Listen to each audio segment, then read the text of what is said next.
તો આ તરફ અમદાવાદના નરોડામાં ચેતી ચાંદની ઉજવણીમાં સીએમ હાજર રહ્યા હતા, જ્યાં સીએમ ભૂપેન્દ્ર પટેલે શોભાયાત્રાનું પ્રસ્થાન કરાવ્યું અને શોભાયાત્રામાં મોટી સંખ્યામાં સિંધી સમાજના લોકો પણ જોડાયા હતા.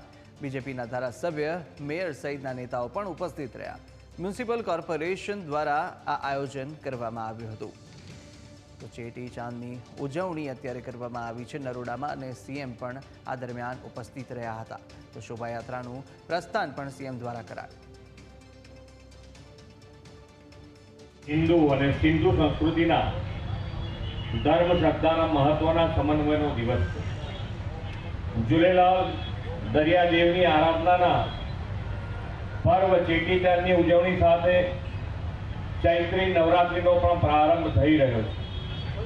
આજનો પવિત્ર પર્વ સિંધી કોમની દરિયાદિલી અને સાહસિકતા તેમજ પુરુષાર્થનો પણ પરિચય કરાવે છે.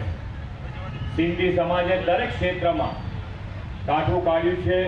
વેપાર વણજ એક પણ ક્ષેત્ર એવું નથી કે જેમાં સિંધી સમાજની સફળતાનો પરચમ ન લહેરાતો હોય. સિંધી સમાજ તો આફતને અવસરમાં પલટાવી દેનારો પરિશ્રમી समाज है. चेटीचंड पर्व आप सब लोग जानते ही हैं कि 1300 साल पुरानी ये परंपरा है जो सिंधी समाज द्वारा आज तक हमारे सीनियर्स हैं, हमारे पूर्वज थे, उन लोगों ने अपने कंधों पे लेके ये जिम्मेदारी को, ये सांस्कृतिक धरोहर को अभी तक बरकरार रखा है. तो ये जो हमारी परंपरा है हमारे सीनियर्स ने अभी तक निभाई है और मुझे विश्वास है कि आने वाली जनरेशन है वो भी इसे जो है बरकरार रखेगी. और आज के दिन पे विशेष मैं ऐसी प्रार्थना करती हूँ साईं झूलेलाल जी से कि आप सभी लोग जो यहाँ पे आए हैं सबकी जो मनोकामना है वो पूर्ण हो. और आपको मैं दिल से धन्यवाद कहना चाहूँगी.